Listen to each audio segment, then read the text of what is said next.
Oui, une chanson qui avait été numéro 1 au hit parade calédonien en 1985. Il y avait déjà eu des incidents. Jean-Pax Méfray. Dimanche, on saura si la Nouvelle-Calédonie reste française, puisque les néo-calédoniens se proposent pour ou contre l'indépendance le week-end prochain. Un référendum qui sera le 3e depuis 2018 et qui est indécis. Le non l'ayant emporté avec un plus faible écart en 2020 avec 53,26% des voix qu'en 2018 avec 56,7%.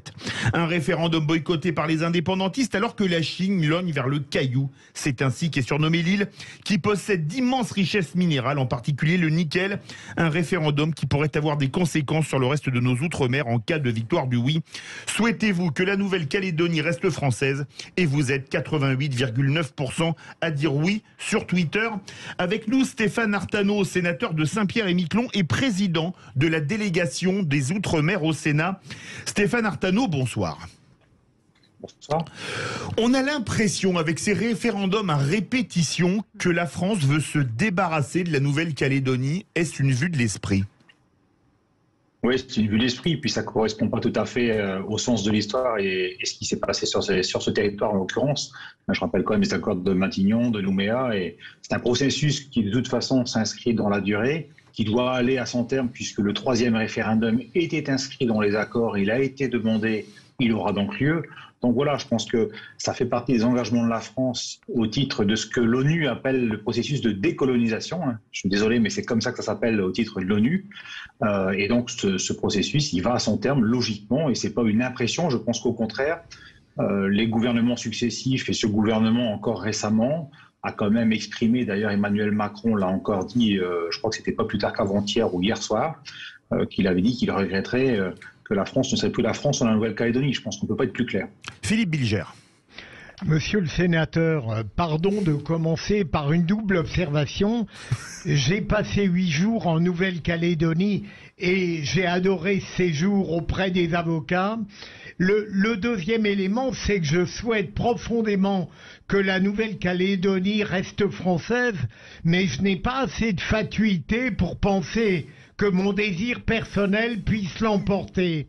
Et que pensez-vous du fait que j'éprouve l'impression un peu contraire à la vôtre que la France ne s'est pas mobilisée intensément pour que le référendum soit gagné par tous les tenants de la cause française?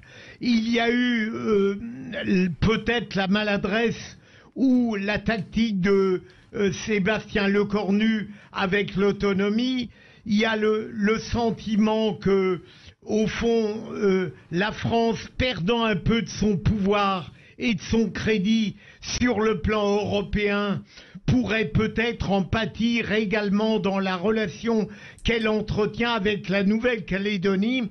Donc j'aimerais beaucoup, monsieur le sénateur, alors que vous en savez beaucoup plus long que moi, que vous me rassuriez un peu sur le sort demain de la Nouvelle-Calédonie qui manquerait terriblement à la France si elle la quittait. Stéphane Artano.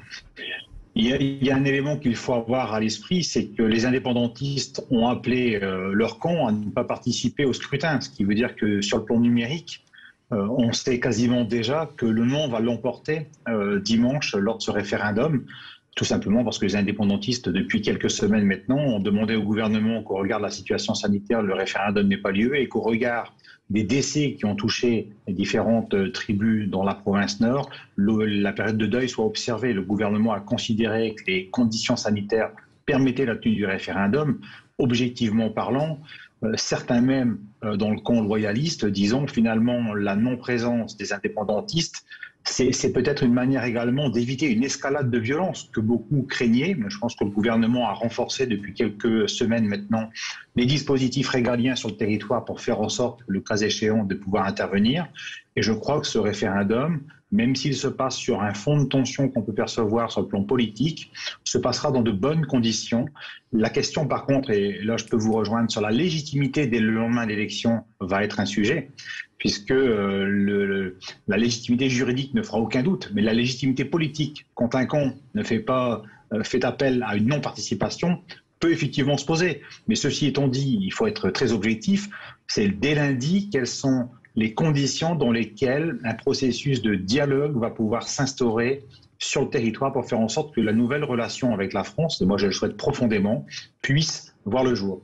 Céline Revel-Dumas. Alors, quant à moi, je m'interroge sur la sincérité de l'État et on peut se demander s'il n'y a pas un déni de sincérité, voire un déni de démocratie.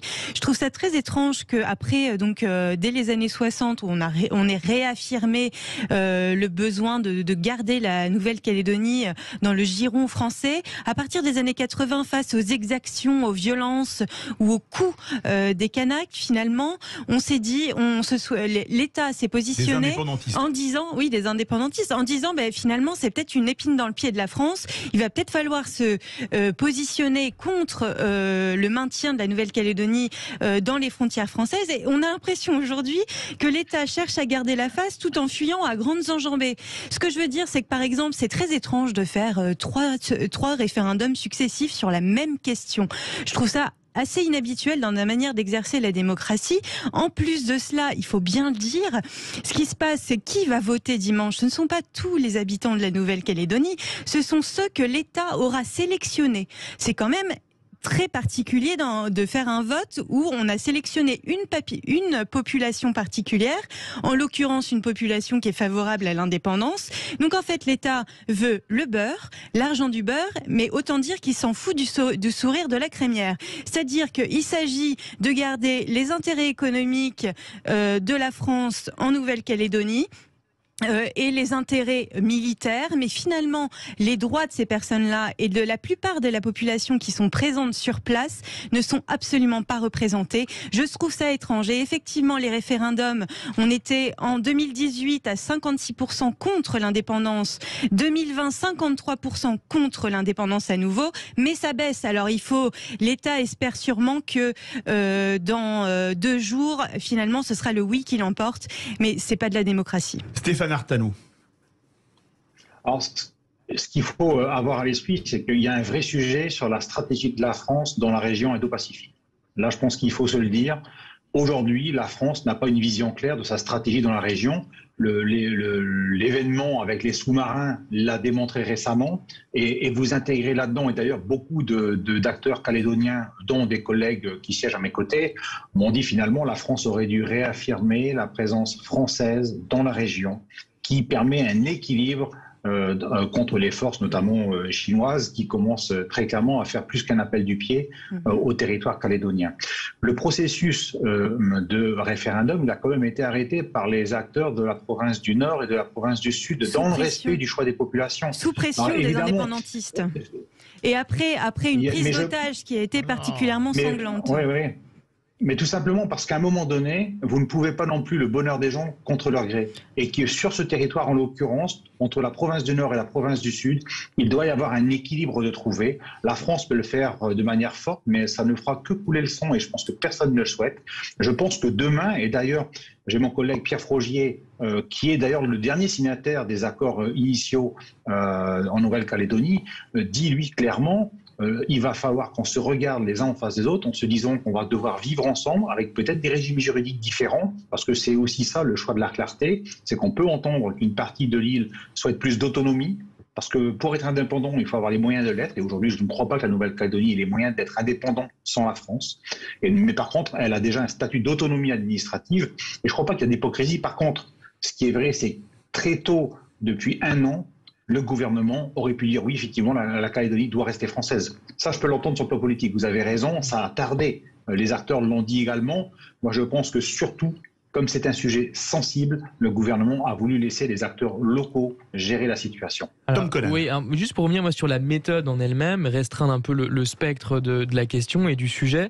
Moi, je vois que par exemple, il y a des personnes comme Jean-Luc Mélenchon qui considèrent que Macron et le gouvernement actuel sont un peu en train de passer en force en refusant d'entendre justement la demande des indépendantistes de reporter le référendum. Et contrairement à ce que vous disiez tout à l'heure, selon toujours en tout cas ce candidat France Insoumise, donc Mélenchon, il considère, alors qu'il avait quand même lui-même, lorsqu'il était sénateur socialiste justement, il y a plusieurs décennies, était assez proche de ces dossiers-là, donc il les connaît quand même assez bien. Et lui, il considère que actuellement, avec donc cette méthode de passage en force, en tout cas selon lui, on risque de recréer les conditions du conflit actuellement apaisé, je cite. Donc, est-ce que ça vous semble pas quand même être la problématique du moment ? Non, vous savez, ce qui s'est passé depuis quand même 1 an et demi, c'est que nos amis indépendantistes, dont je respecte les positions, ne peuvent quand même pas dire que le gouvernement français n'a pas été présent. Parce que tout le volet sanitaire, je le rappelle quand même, est une compétence du gouvernement en Nouvelle-Calédonie. Et or, aujourd'hui, la France a été présente sur le volet des vaccins, sur le volet des appuis sanitaires, sur le volet budgétaire. Il y a encore dans la loi de finances 2022 des garanties qui sont apportées au gouvernement de Nouvelle-Calédonie parce que la situation budgétaire est compliquée. Donc, on peut dire ce qu'on veut. Mais je ne crois pas aujourd'hui que les conditions de tension soient réunies. Je crois au contraire, et d'ailleurs, on a vu la déclaration de politique générale du président du Congrès avait été repoussée justement, alors qu'il est indépendantiste, parce qu'il voulait que les choses s'apaisent. Moi, je crois au contraire que l'ensemble des acteurs souhaitent désormais que les choses s'apaisent.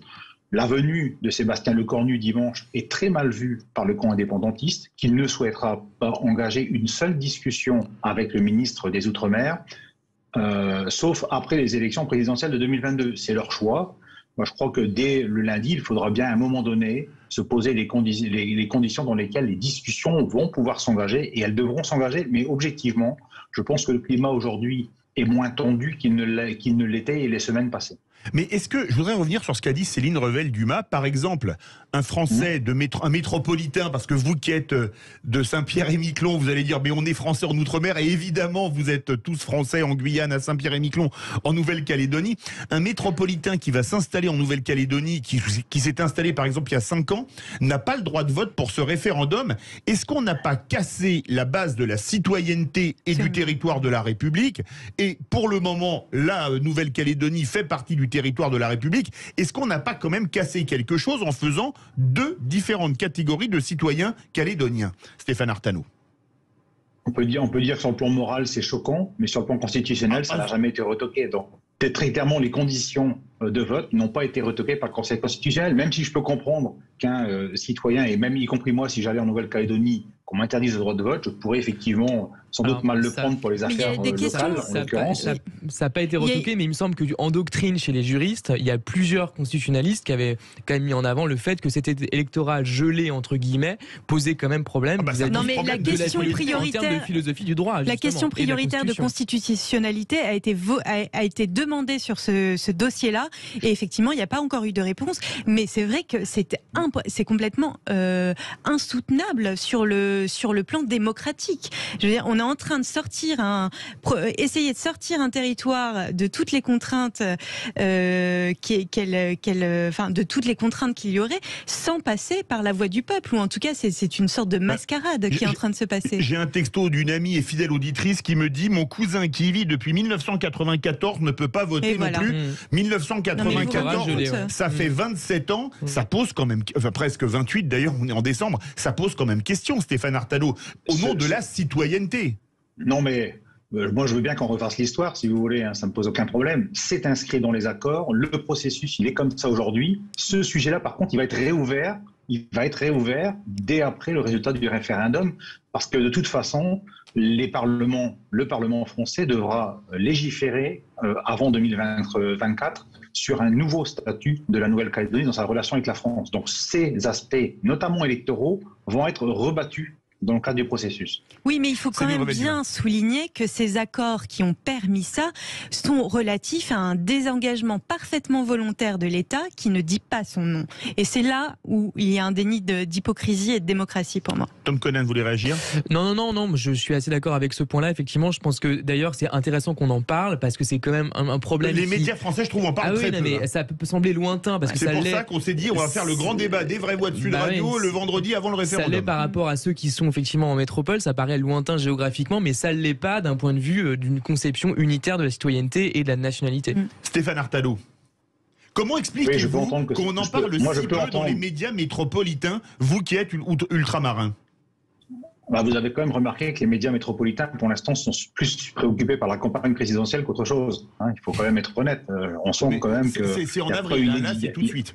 Oui, mais enfin bon, peut-être, mais on ne fait que d'en parler. Et c'est vrai qu'on ne parle pas beaucoup de la Nouvelle-Calédonie. Il y a quelques tribunes qui passent dans Le Monde, Le Figaro et autres, mais le sujet est quand même assez peu présent dans la presse nationale. Peut-être par un problème d'intérêt vraisemblablement. Non, mais je suis navrée, mais je me permets quand même. C'est-à-dire que là, on demande aux populations, déjà à une population extrêmement restreinte, de voter, mais en plus, on pourrait largement poser la question aux Français eux-mêmes, en métropole. Je veux dire, il ne s'agit pas que d'un territoire c'est une décision qui est nationale. Je crois qu'on pourrait tout à fait élargir le référendum à toute la population. Regardez le sondage de Sud Radio. Mais là, le processus a déjà été acté. Donc le processus a été acté. Mais c'est pour dire que c'est une question qui dépasse les intérêts juste d'un territoire limité géographiquement. Je voudrais élargir le débat. Il nous reste 2 minutes, Stéphane Artano, puisque vous êtes président de la délégation des Outre-mer au Sénat.